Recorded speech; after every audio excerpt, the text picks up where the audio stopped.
So all right, that is a great pleasure to be here. Let's see if I can manage to, I want to say hello to everybody, and then just trust me to be launching the slides. Give me Wait, Silvio, don't share yet. Michelle has to introduce you.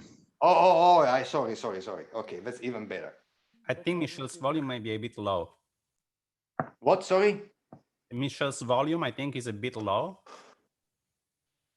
I could hear him, but very low in the background. It's off. Oh, it's off. Oh.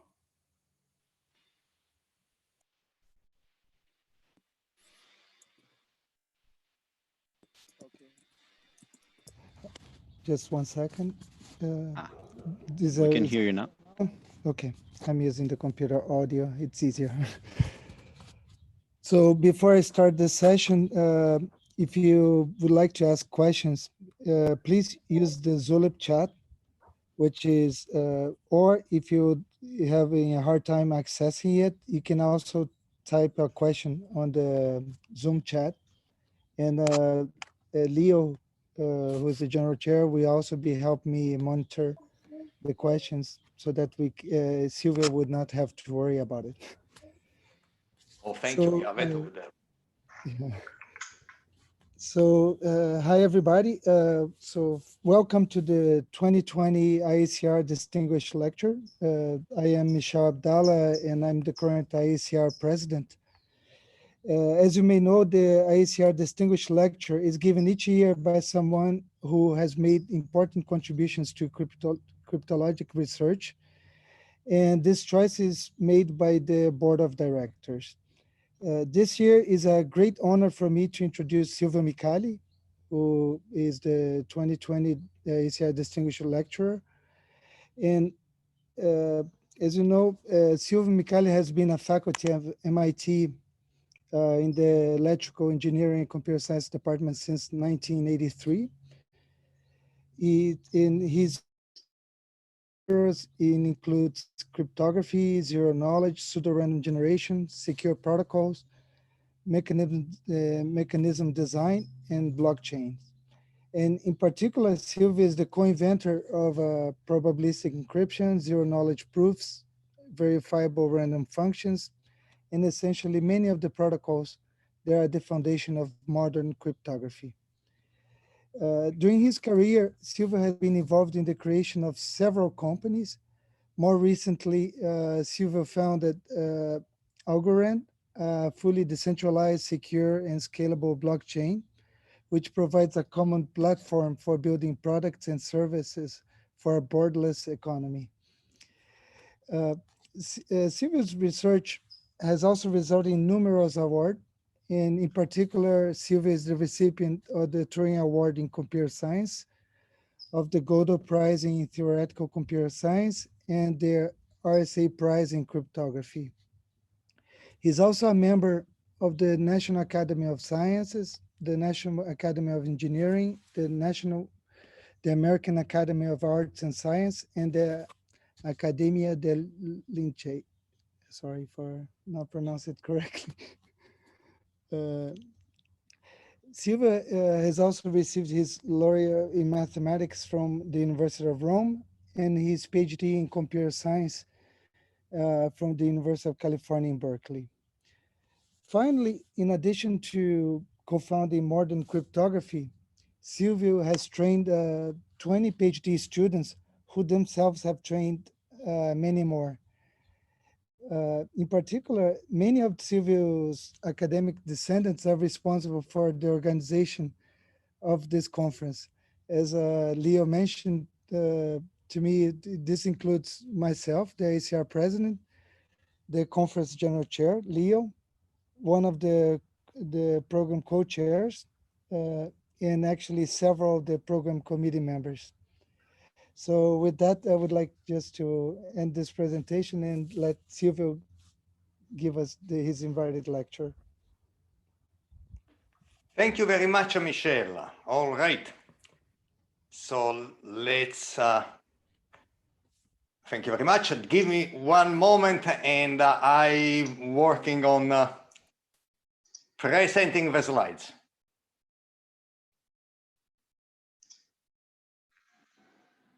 Your slides look good? The slides look good? Yes. All right. Morals and us. Ladies and gentlemen, fellow cryptographer, researchers everywhere, welcome and good morning. My most sincere thanks to the organizers of Crypto 2020 for this kind invitation, and ever more so for having worked doubly hard to organize this historic conference in the middle of a pandemic. It is inspiring to see the determination of our community to overcome all obstacles. Congratulations, congratulations, ... 40 times to our splendid community. Congratulations indeed for these 40 years that have been dramatically changed for the better our field, science, and the world at large. Rarely has a scientific community contributed so much in so few years. Our agenda today is very simple, indeed a two-point agenda. One, discussing a specific model, and two, discussing models at large. Both discussions, rest assured, will be blissfully simple. Let us start with a specific model. The specific model I wish to briefly discuss with you is Algorand's communication model. Let me start by recalling an old geography question. With whom does the Soviet Union borders? And the answer was, with whomever he wants. Same for cryptography. What does cryptography investigate? Whatever it wants. The subject under the purview of cryptography is immense. Demand is growing. Originally, dealing with secret writing, the very etymology of the word cryptography, cryptography has evolved to become a general theory of interaction in the presence of powerful adversaries. Demand, as I was saying, is not only enormous and growing. Why? Why? Because adversaries are everywhere. Not just because I'm a cryptographer, but because any sufficient complex system will soon become adversarial. Give it enough time, an adversary endogenously emerge from complexity. Thus, let me make some simple deductions. The world is becoming more and more complex. Our survival as a species will depend on ever more complex technologies. Over time, adversary will naturally emerge from this complexity, and only the adversarial robustness, indeed, the cryptographic robustness of our technology will keep us alive. Thus, the time has come. It is time that we cryptography fully accept our responsibilities and carry the world on our broad shoulders. Speaking of adversaries, what can our cryptographic adversaries do? Currently, the adversary attacks the protocol in any conceivable way, but essentially leaves the underlying communication model alone. Wait, I can mention one exception. I can mention another. Sure, but an exception does not make the rule. And as we say in Italy, one swallow doesn't make it spring. The overwhelming portion of cryptographic analysis and design confines adversarial attacks to the protocols alone. This is a major gap because protocols run on communication network, and attacking the network can be substantially more beneficial to the adversary than attacking the protocol. We must remedy this. There are two main communication models in which most of our protocols are written, both with a common clock. The first model is the point-to-point model, which envisages a dedicated and secure channel for each pair of players involved. Here, I got lazy and only partially draw it because I didn't have the time to draw 100 lines. If the adversary wants to, in this model, to hear the conversation over one channel, you would have to corrupt one of the two players at his ends. Either this, or both. In sum, to corrupt honest communication, the adversary must corrupt players. The second model is the synchronous authenticated broadcast model. If some player I sends a message M at time t, then all other players receive M at time t simultaneously, or t+1, doesn't matter, and know that its sender is indeed I. Again, to corrupt honest communication, the adversary must corrupt players. In sum, we have two main communication models, neither of which quite exist. Not the point-to-point network, because a billion square, if you have a billion players, is 10 to the 18. It would be hard to find enough cover to cover the Earth with so many wires. I couldn't find a ball of an Earth-like copper, but here is a wool, but you see the point. Nor is the authenticated broadcast model easily found. Indeed, a megaphone has very local reach. Digitally signed radio does not guarantee that what I hear is also heard by everybody, and so on and so forth. But these super abstract models enable us to focus on a very hard problem, namely reconciling privacy and correctness. And they adequately captured two-party protocols, which admittedly are a very important case. The challenge is to develop new and realistic models that enable us to analyze and build systems that are secure against both protocol and network attacks, and involve billions of players. That is, we need to guarantee protocol and network security for the web, for blockchain, and similarly massive applications. Scalability is the new challenge. We have to guarantee secure interaction at a global scale. This is the context of the Algorand communication model. If you want to talk about this model, as for any other model, we must talk lots about knobs, that is, tunable parameters, and lots of tedious details.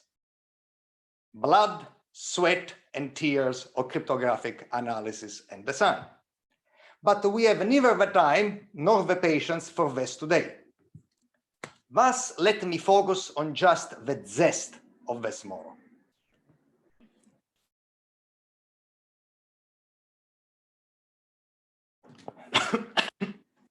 In the Algorand models, there are clocks, and clocks are totally local. Your clock and mine may show different times. According to your clock, it may be 1:15, according to mine, 2:30. But the duration of, say, a minute is the same. In other words, a minute is a minute, for me, for you, and everybody else. In the Algorand model, there is a sequence of alternating good and bad periods. A bad period is arbitrarily long. During such a period, the adversary has total control of the communication network. For each message sent, the adversary decides the precise time at which it will be received, or whether it's going to be received at all. In particular, the adversary can put each one of us in a separate Faraday cage and prevent the exchange of any messages, and therefore block the protocol progress. However, this is a temporary ability. Bad periods are arbitrarily long but finite. And when they end, there follows a good period, or better said, a reasonable period. Each good period is minimally long, meaning lasts a minimum length of time. Else, we can consider it part of the previous bad period. Indeed, it should last long enough for the protocol to make a modicum of progress. Such a minimal length is a parameter, a knob that you can set locally, of course. A good period offers only moderately guarantees of timely delivery. Not only is delivery not 100% guaranteed, but very much depends on message length. Such guarantees are themselves, again, tunable knobs. For instance, 100-byte messages broadcast by honest players are guaranteed to reach only 90% of the honest player in a tenth of a second. And say a megabyte of message broadcast by honest player reaches only 90% of the honest player within a second. Should we go backstage, that is, should we open the hood and specify exactly how the Algorand communication model is implemented? Not really. Indeed, the main point of any model is to abstract away details, provided we convince ourselves that a realistic path of victory exists. Models must be validated, at least in cryptography. You cannot just say, I have a good model, else you have a good model, I have a better model, etc., etc., etc. In our field, this is a meaningless race. In our field, we must show the power of our models. Models are cheap. The proof is in the pudding. Let me proceed axiomatically. The right model is the one that lets you prove the right theorem, period. Who says this? I do. So let's say, what is going to be therefore the validating theorem for the Algorand communication model? It is the existence of a super fast Byzantine agreement according to the original definition on a massive scale. Of course, such a protocol exists in the Algorand model. So let us recall Piss, Shostak, and Lamport original Byzantine agreement. What is a Byzantine agreement? It's a communication protocol that, with an honest majority, guarantees two main properties. Consistency, meaning if everybody starts with the same value, V, then at the end of the conversation, all the good players output V. And second, no matter with which values players may start, at the end of the conversation, everybody agrees on a common value. Okay? They must always agree on a common value, a good player. But if everybody starts with a specific value, then not only they must agree on a common value, but on that very value. The challenges of a Byzantine agreement is that has been very slow. Define slow. The maximum number of players in any real application was 12. So in Algorand, we can achieve Byzantine agreement on a planetary scale and with unparalleled efficiency. So here is the battle plan. I break it down for you in two magic phases, alerting you that the magic will be replaced by mathematics. Phase one, 1,000 players are publicly and randomly selected among all players, which is easy to do by magic. And these players run Byzantine agreement, and once they agree on something, they digitally sign the result and broadcast it.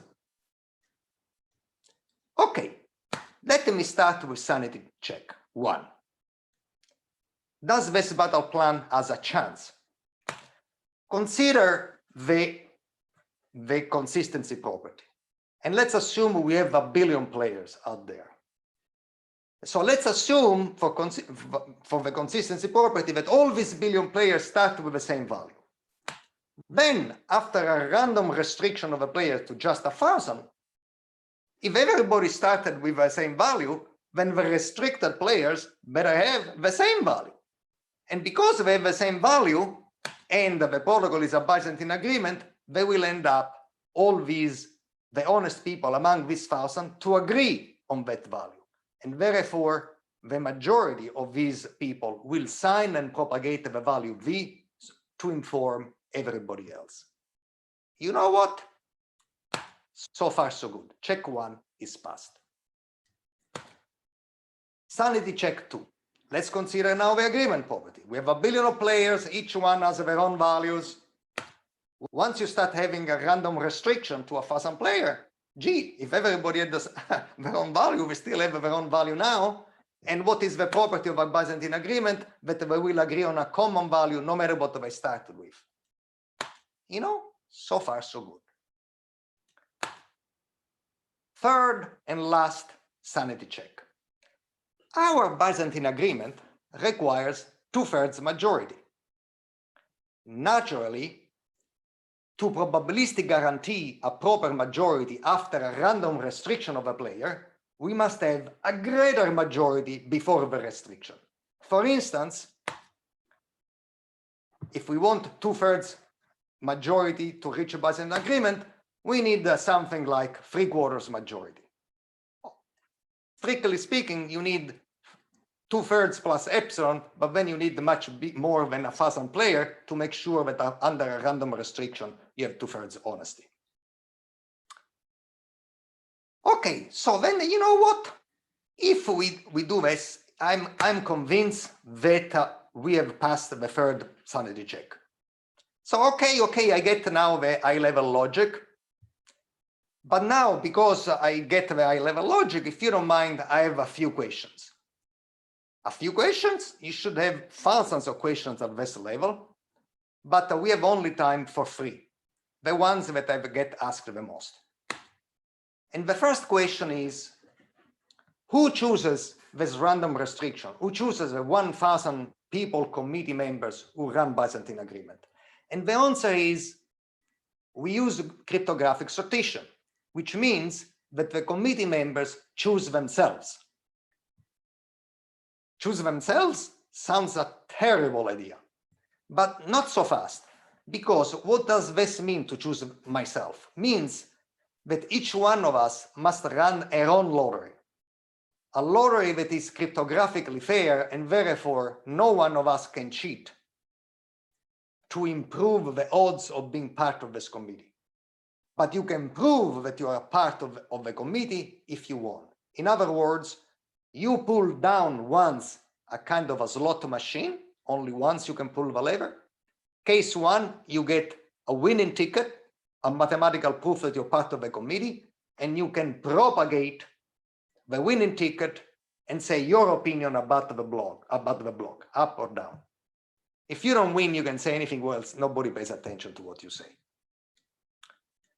Okay. Let me actually show that this is super decentralized way of proceeding. How long does a cryptographic lottery takes? A microsecond. Gee, that is pretty fast. And if you, now let me tell you that everybody participates to the lottery. The lottery takes a microsecond and is super scalable, because if you win the lottery, you just have to propagate a winning ticket and a message. That is easy. Now let me argue that is super secure, the protocol. Why is it super secure? Because I'm assuming that I have a very scary and powerful adversary who can corrupt 1,000 players at the snapping of my fingers.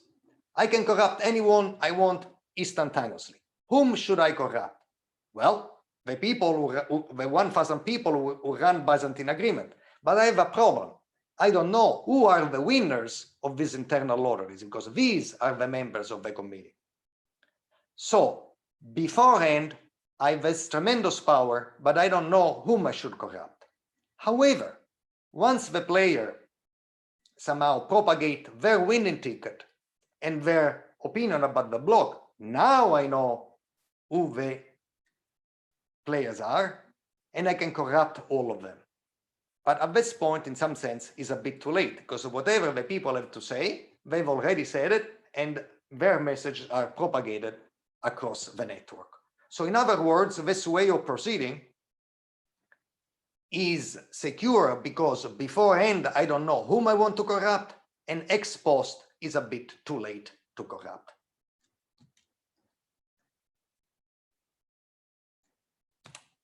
Okay, so that's where. So the second question is, but aren't Byzantine Agreement too slow for a thousand player? You said 12. Yes, I know, but not for this protocol. This protocol only takes a handful of steps, and in each step, each player is required to send a single, short, and trivially computed message. But can't the adversary attack all committee members after the first step? Absolutely can. The adversary can attack, as I was saying, the network and the protocol. And in the protocol, the adversary is dynamic, not static. If the adversary is dynamic, and we envision a 3/4 almost majority, then the adversary can corrupt immediately 25% of the players. Now, 25% of, say, 1 billion is 250 million. This is way more than just the 1,000 players in the committee. If I can corrupt 250 million people, for sure I can corrupt in the committee. Perhaps I cannot corrupt them at the first step, but I can corrupt after I see where the committee members are at the second and successive step. And therefore, I have enough to mess around completely the security of the protocol. But this is not quite true, because the protocol, Byzantine protocol, that is also super fast, also satisfied a brand new property, which I'd like to call player replaceability. This means that the protocol remains secure, even if its players are randomly selected at each step, and without their knowing who gets chosen beforehand, and without their any communication between them beforehand, and without any secret channels or shared variable, etc., etc. In some, totally different people can talk for the first time without any prior arrangement and bring the ship to harbor and reach Byzantine Agreement the same way as if it were a single committee. This property, it was so nuts that after 40 years in the field, I never had the idea of defining it. I just stumbled into it. And by the way, once I stumbled it, I just noticed that some protocol of the past had this property, which was so bizarre that nobody actually singled it out. Isn't this great? So let's see if we ever understood things properly. Let's try to look at player replaceability up close. Assume the protocol takes 4 steps to reach agreement. Then there are 4 separate, randomly selected committees: the purple committee, the red committee, the blue committee, and the black committee. Let's see if we have it clear. What is the relationship between these players? None. Exactly. They are random, independent, different players. And by the way, they also have different numbers, because by self-selecting themselves by lottery, sometimes we shoot for 1,000 winners, but sometimes there can be 1,100 winners, another time 950 winners. They are different players, they are different numbers, and they have no shared variables. Yet, they can somehow work as if they are the same protocol, the same committee all along, executing every single step of the protocol. This is being truly distributed. Okay, so there are several steps, several committees. The adversary can, he can only see the committee member after they choose themselves and can corrupt them all, but the ball is picked by another committee without any prior arrangement, and progress can be made in this both very distributed and very secure fashion. Now, player replaceability has been originated in a Byzantine Agreement, but is actually a wonderful tool for blockchain. Let me remind you what a blockchain is. is a decentralized database that is readable by anyone, writable by anyone, and inalterable by anyone. And you know the problem, what the problem is?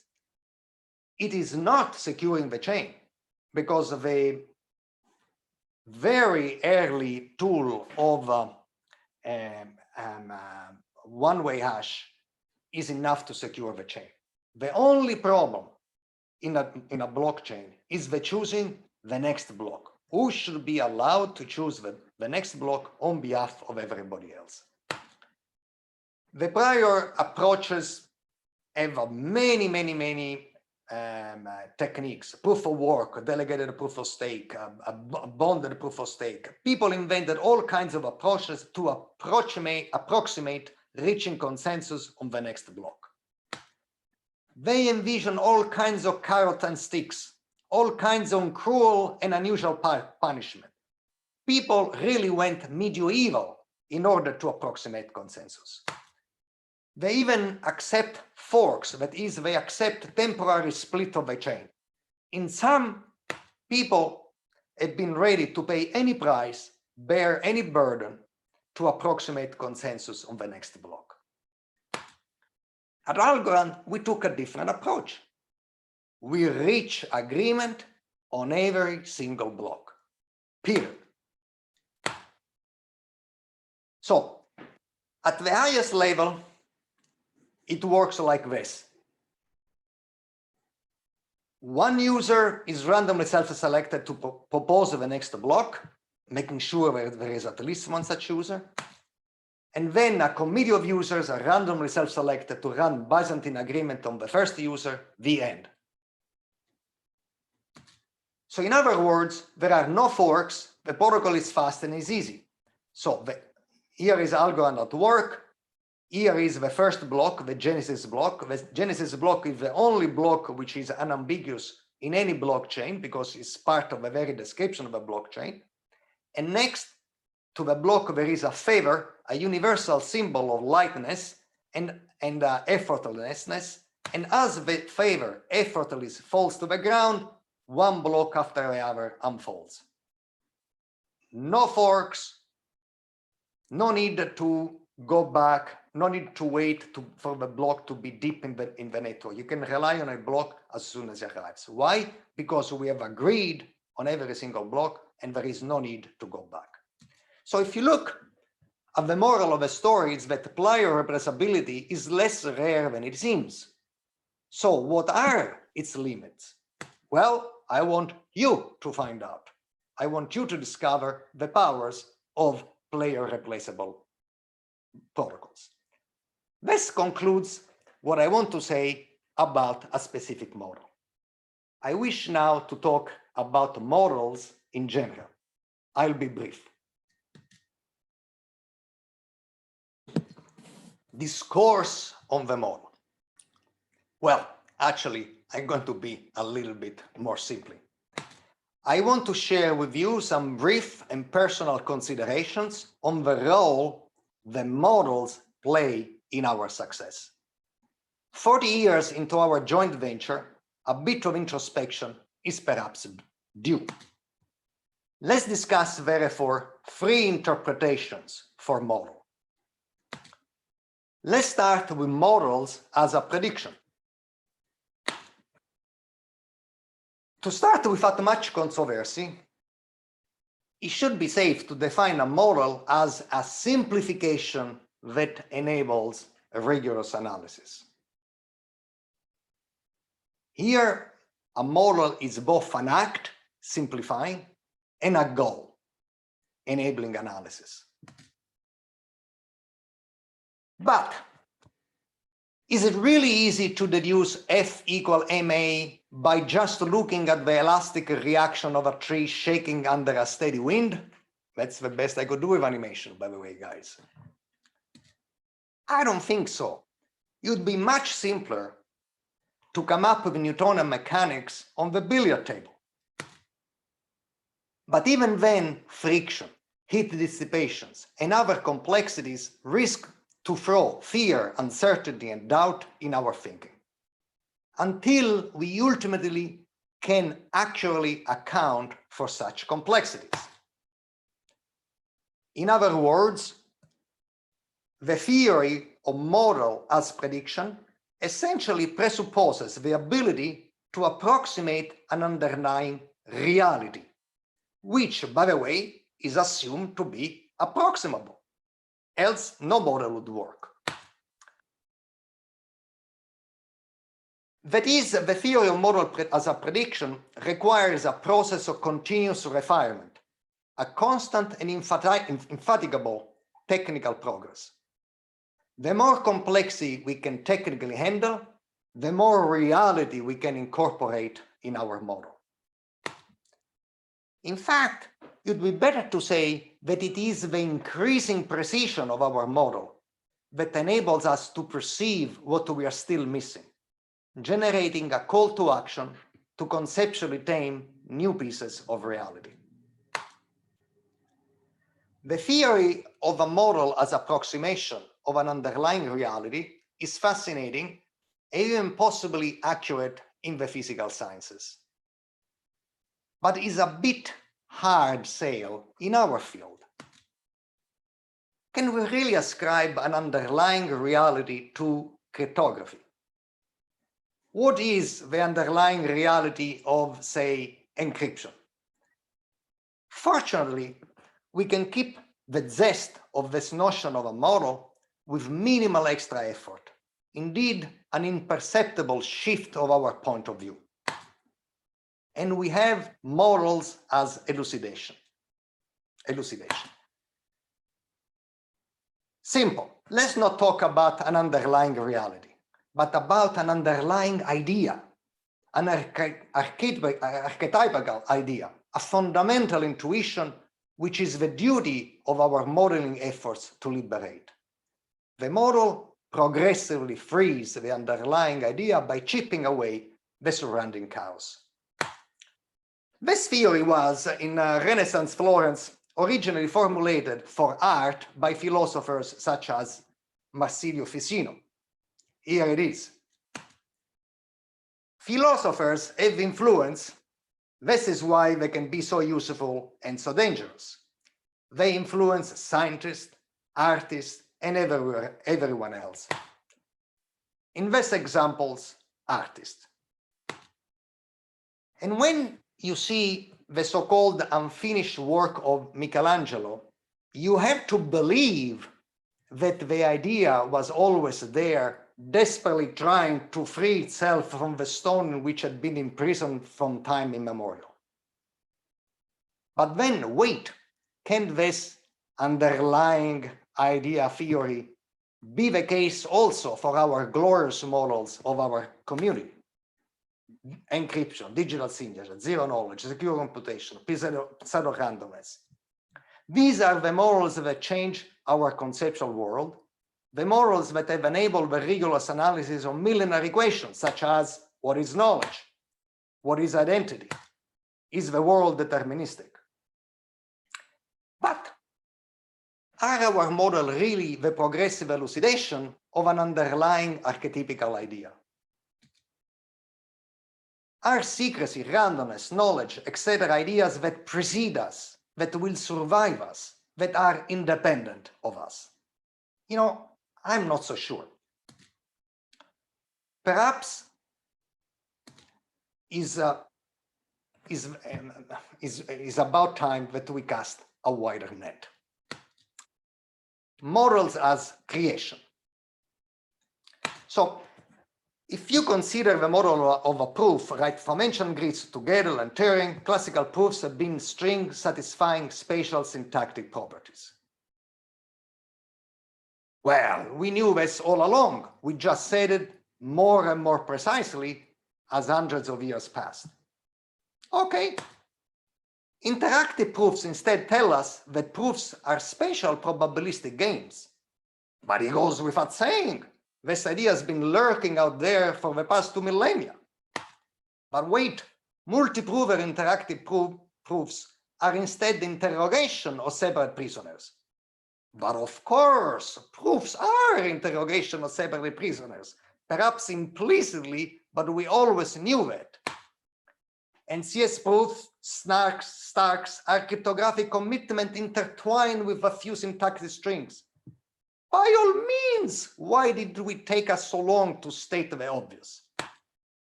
As for rational proofs, they are the argmax of a special function R. That is, you and I execute a contract.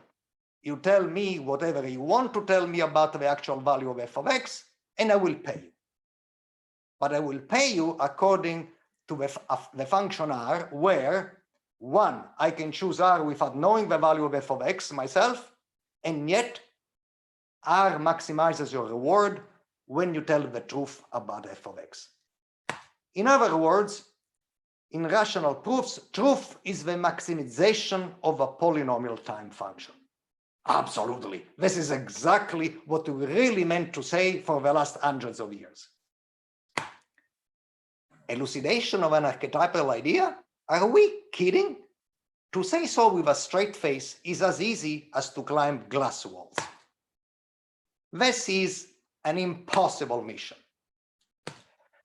So let's bite the bullet. The simplest explanation, and most likely the best one, is that each model is an independent creative act. An act that conjures up into existence a new world that beforehand was simply nowhere. Interactive proofs are separate mental constructs. So are probabilistic checkable proofs, computationally sound proofs, rational proofs, etc., etc. Model rhetorics. Models are new, but names are classical. Why? Why, if new models are autonomous creative acts, do we continue to drag along older terminology? Interactive proofs, CS proofs, rational proofs. Because we are ambitious, because we have universal plans, because we don't want to advance alone, because we want to attract to our sides physics, mathematics, science at large. And for becoming such a universal force, we must signal continuity. Continuity is key. If we want to become a universal force, we must signal continuity. Reversing Tomasi of Lampedusa saying, if we want everything to change, nothing must change. Actually, Tomasi of Lampedusa said the reverse, trying to tell about politicians. If you want to skip the status quo, pretend you are a revolutionary. So myth is the stronger glue, and continuity is the stronger myth. In other words, we are not here to replace the classics. We are here to tweak them. If rhetoric can bring people to their willing death, on the positive side, it can certainly sustain change. We need rhetoric for our model to be successful. We must provide the illusion of continuity, or we are not going to get many followers. Model success.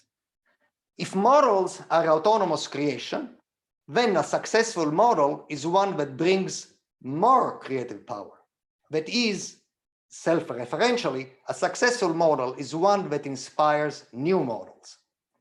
In terms of intergalactic exploration, a model is a world that is the base towards new world. Or more simply, is a world which we enjoy living in, at least for a while. Models and notion. Models and notion are inseparable, at least so far. Take it from me. There is no notion without models and vice versa. Look at secure encryption. To express the notion, to express this notion, you need a very precise model. A model that specifies how exactly the public key is generated, a model that specifies what does the adversary see and what does not, a model that precisely specifies when the adversary sees what he sees, etc., etc., etc. Secrecy is a picky model rather than a flash of intuition. But rhetorically, we must fake that is the latter. Thank you, Silvio, but may I differ? Of course you can, but only if you hold the different intuitions about models and notion. And if this isn't the case, then you don't just voice vague intuition. Do create a new world that differentiates model and notion.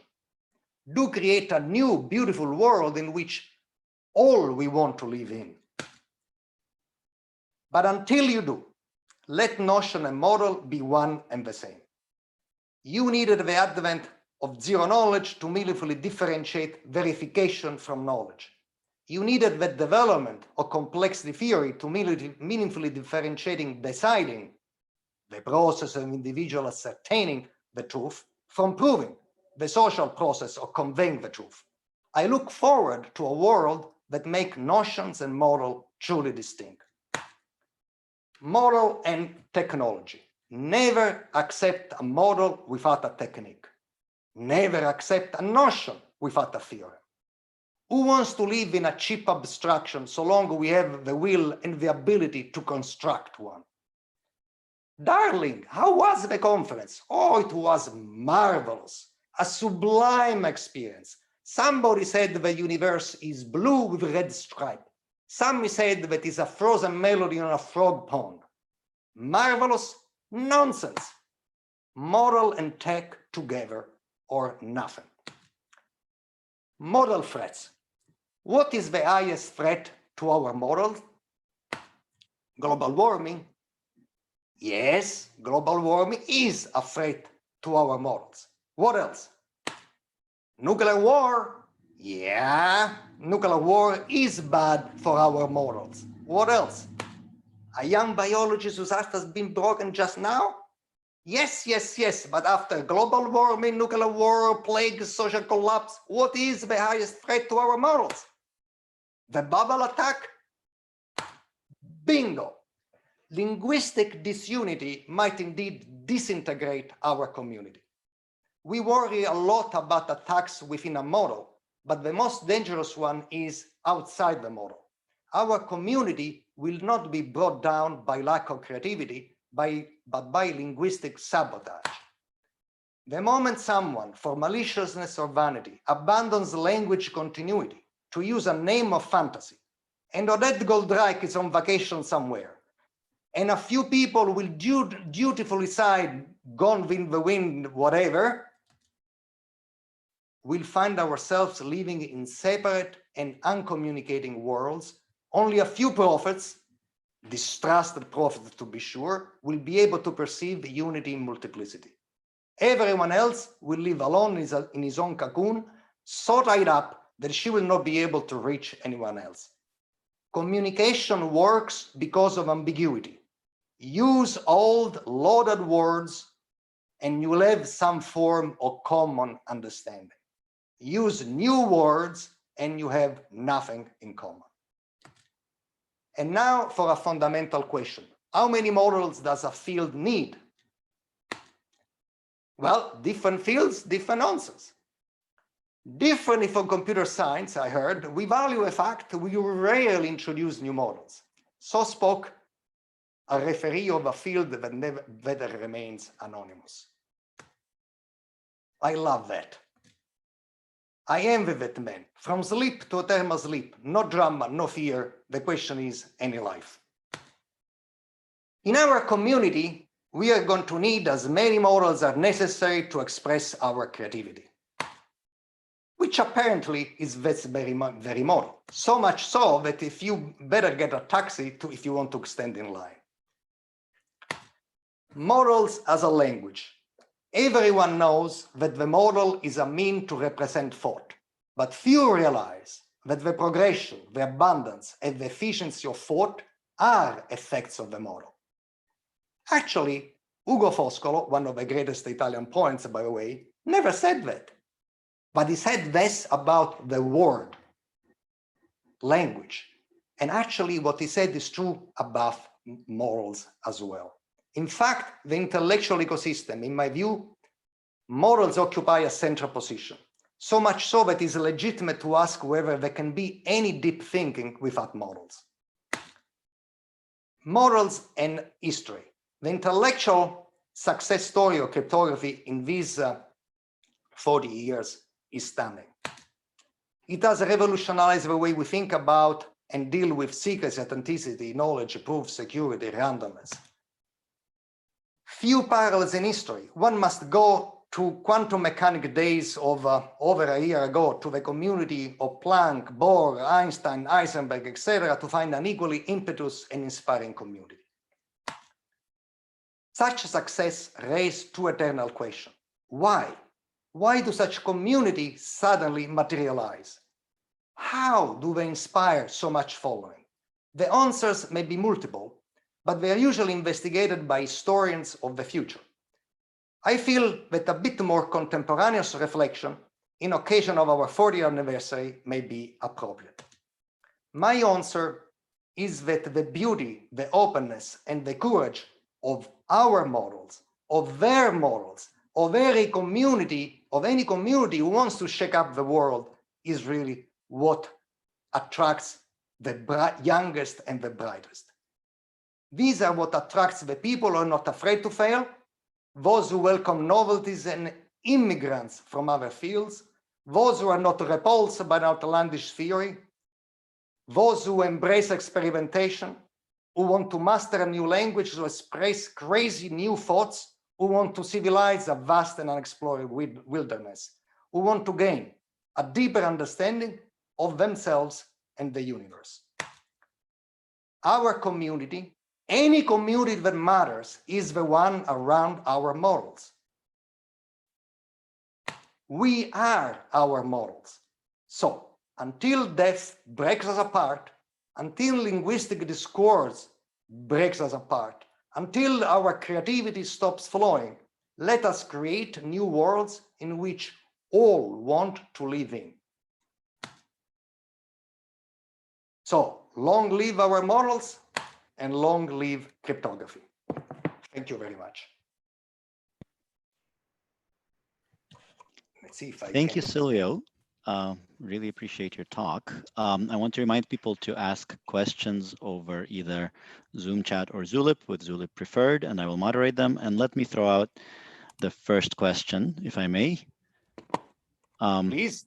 Your friend and co-conspirator Shafi Goldwasser was once at a restaurant. When she ran out of her beverage, she asked the waiter whether they have the notion of a refill, and the waiter said, "We have refills, but what is a notion?" And so I want to ask you the same question. You tried to explain that notions and models are the same, but what exactly then is a notion? Okay. I think we have to accept the circularity business here. So my whole point so far has been that models is really, and models are different until we prove them different by having concocting something else in which somehow we show them separate. In my opinion, you cannot differentiate a notion of a model. If you want, a model is a notion with legs, and a notion with a model with no legs. So I really think that we have to see if I can actually see you as well when I talk. That is a bit hard for me to do, but eventually maybe I'll succeed. Okay, well, I can't succeed apparently. So, so I really think that, somehow a model is really the way in which, we understand the world, and somehow we create a community around it. And I believe that, to try to differentiate the notion from a model, it doesn't make any sense. Thank you.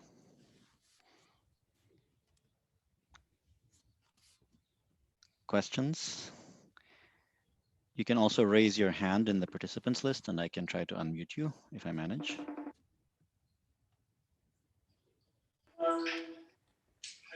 Cannot see the screen. See if I can adjust it. All right, now I see something. That's good. Okay, you guys came back. Hey, excellent.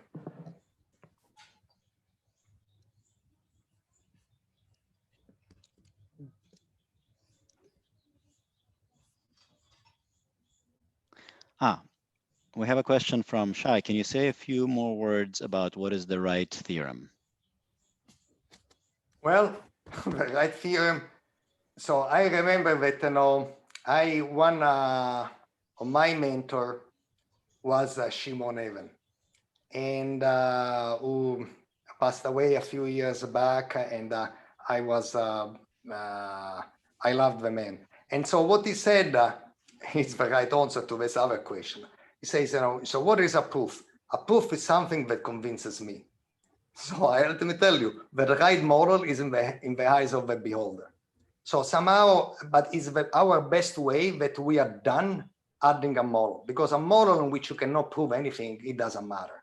You can actually have a model which is in a physical sense, which is closer and closer and closer to reality, but you can't actually work with it, it's too hard, is useless.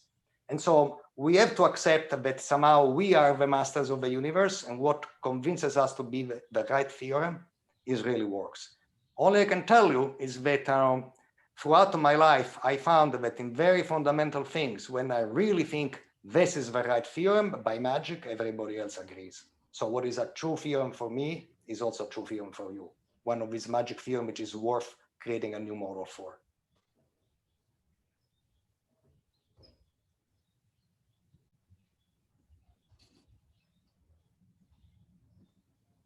Jean-Jacques Couture says, your talk about models is a model for us and to be put in the ethology of cryptology.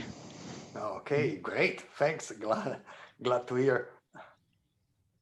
Thanks, Jean-Jacques. So can you hear me, or I need to be unmuted? Daniele, you're on. I can hear you. Okay, good. So hey, Silvio, this is Daniele. You were suggesting that models are good, the more the better. But coming up with models is not easy, and even understanding models is not easy. It takes more than just reading the definition. It takes experience, and so there is a cost. Every time a new model is introduced, there is a substantial cost for the community to understand it, accept it, use it, and move on. And often models, you can have models that are different levels of abstractions, but they are still somehow compatible. You can try to explain one model in terms of the other one, and you can. So, is there something that you think so far has been really a fundamental step forward that new models will build on in the past rather than just different independent models that are built from scratch? All right, so I'm not sure that I can remember it all, but I will try my best. So first of all, I want to clarify that I didn't say the more models, the better. I mean, that is the way it's similar to say the more papers one writes, the better.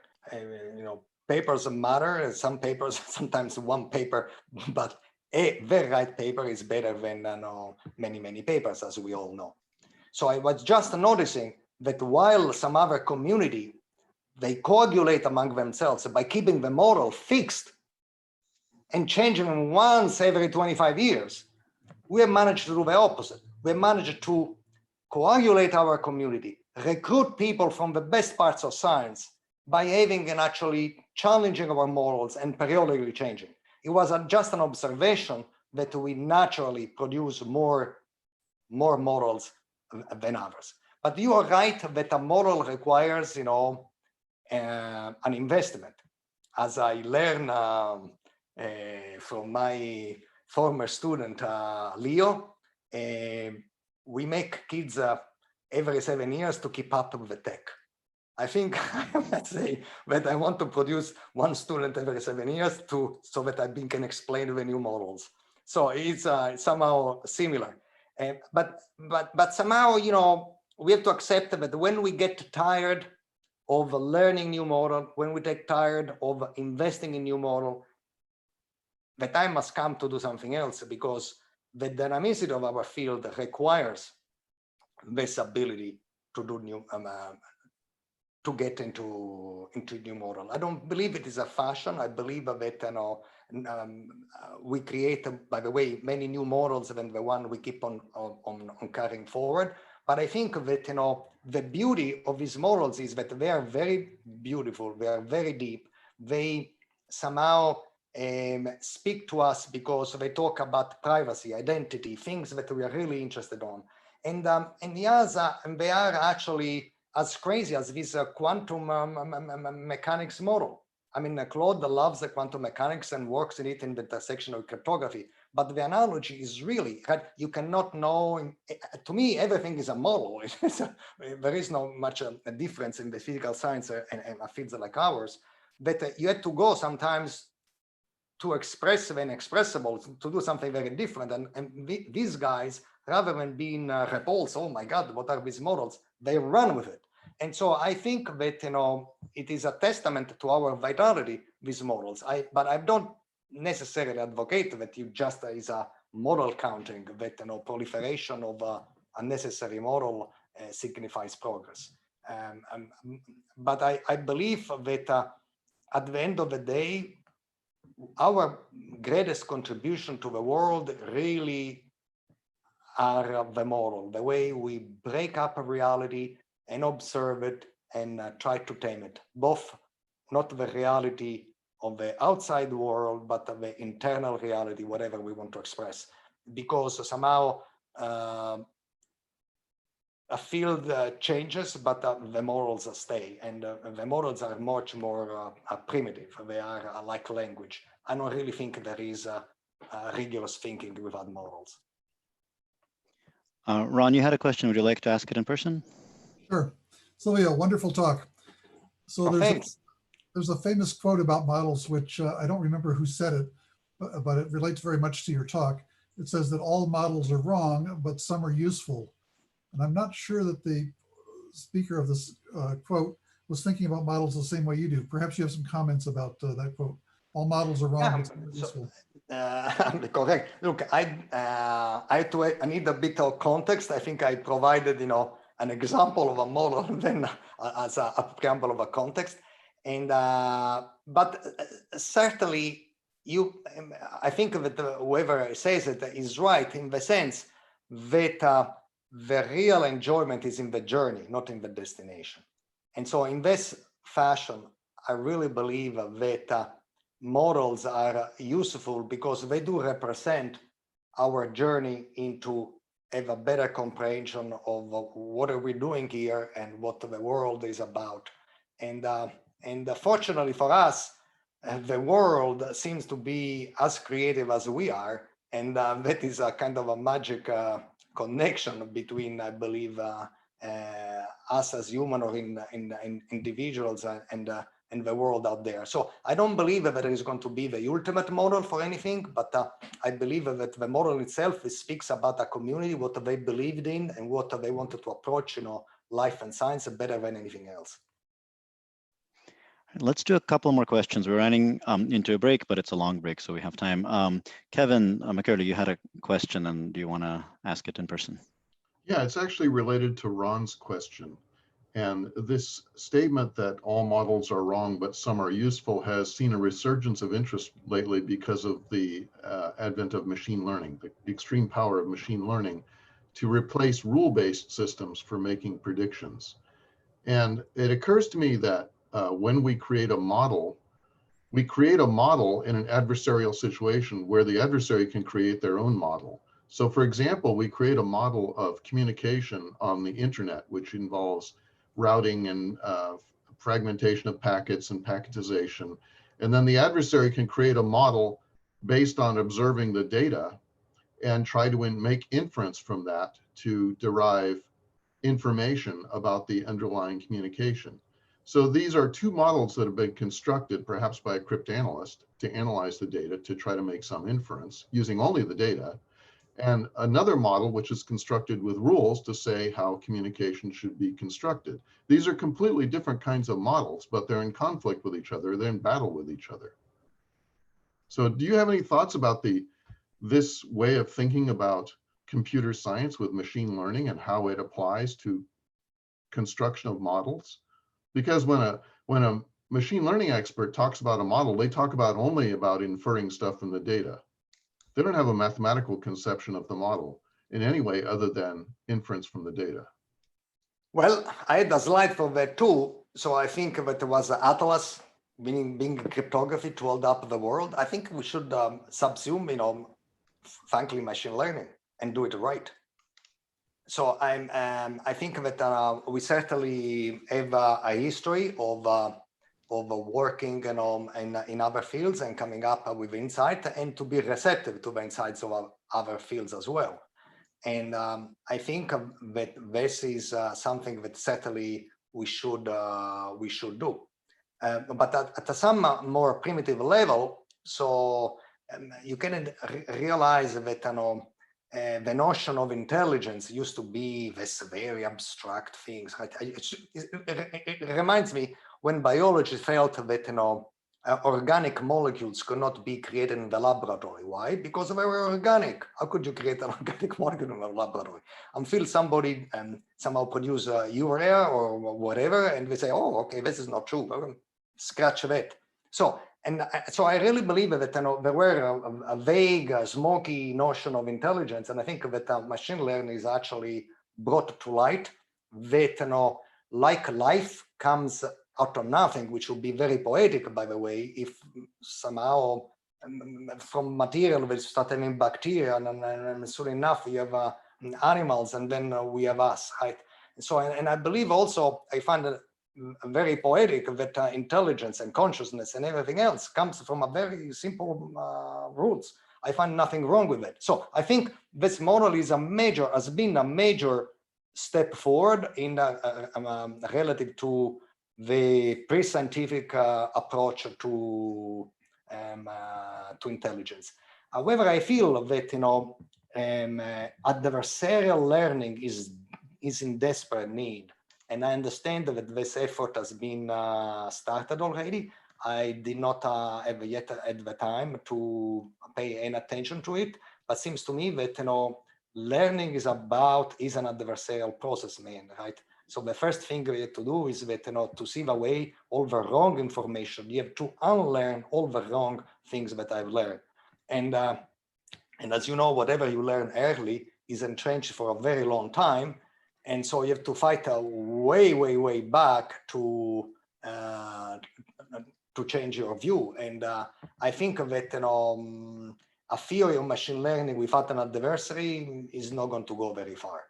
So they need our help, and we need their injection of help in our field. I think the two of them would be a fantastic marriage.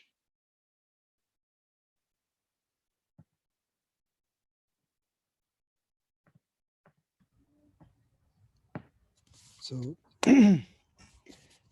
I guess we are running over time, but Silvio, has been a great talk, and you generated a lot of interaction. I would like to thank you for accepting to give this lecture. I actually, I'd like to instead thank you again for the kind invitation, for all the effort of doing this. I think it is wonderful. And again, congratulations, guys. Let's keep pushing the envelope. I think we are onto something. And when going gets tough, the tough gets going. So my prediction is we will keep on going. Thanks. All right. Thanks. So before ending the session,